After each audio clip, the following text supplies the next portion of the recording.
नवंबर 2024 को केंद्रीय गृह सह सहकारिता मंत्री अमित शाह ने जमुआ प्रखंड के झारखंडी धाम में परिवर्तन सभा को संबोधित किया।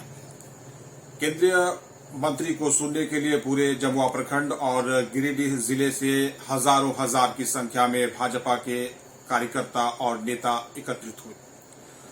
मंच पर मुख्य रूप से अगर देखा जाए तो भाजपा प्रदेश अध्यक्ष बाबूलाल मरांडी, असम के सीएम सह झारखंड विधानसभा चुनाव के सह प्रभारी हेमंत बिस्वा शर्मा और मध्य प्रदेश के पूर्व सीएम शिवराज सिंह चौहान, ये सब उपस्थित थे। साथ ही साथ पूर्व मुख्यमंत्री झारखंड सरकार चंपाई सोरेन, अर्जुन मुंडा, मधु कोड़ा और साथ में कोडरमा सांसद श्रीमती अन्नपूर्णा देवी, ये सब के सब जो है वो स्टेज पर उपस्थित थी। अमित शाह को सुनने के लिए हजारों की संख्या में जमुआ प्रखंड और गिरिडीह जिले के जो नेता और कार्यकर्ता हैं बीजेपी के, वो सब उपस्थित हुए। अमित शाह ने मंच से दहाड़ लगाते हुए कहा है कि झारखंड सरकार को उखाड़ कर फेंकना है, क्योंकि झारखंड सरकार जो है वो जनता से किए वायदों और आश्वासनों को पूरा करने में पूरी तरह से विफल रही।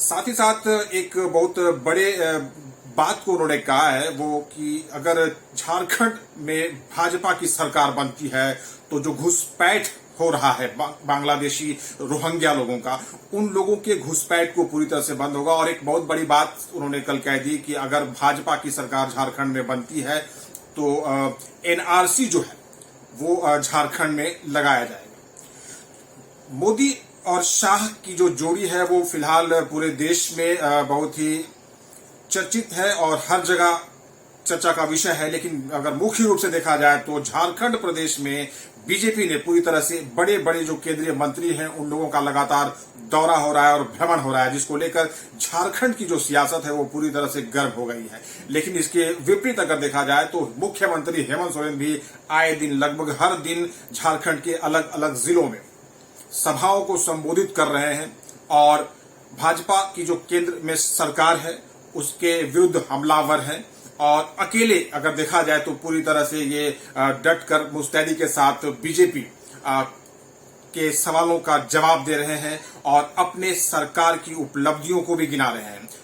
निश्चित रूप से अबुआ आवास और मुख्यमंत्री मैया सम्मान योजना, सरकार की कुछ ऐसी योजनाएं हैं जिसको लेकर सरकार हर जगह अपनी जो उपलब्धियां हैं उसको गिना रही है और इस स्कीम को, इस योजना को पूरे झारखंड प्रदेश में आज के समय में मुख्य रूप से महिलाओं का भरपूर समर्थन मिल रहा है। तो आने वाला जो विधानसभा चुनाव झारखंड में है वो बहुत ही दिलचस्प मोड़ पर है।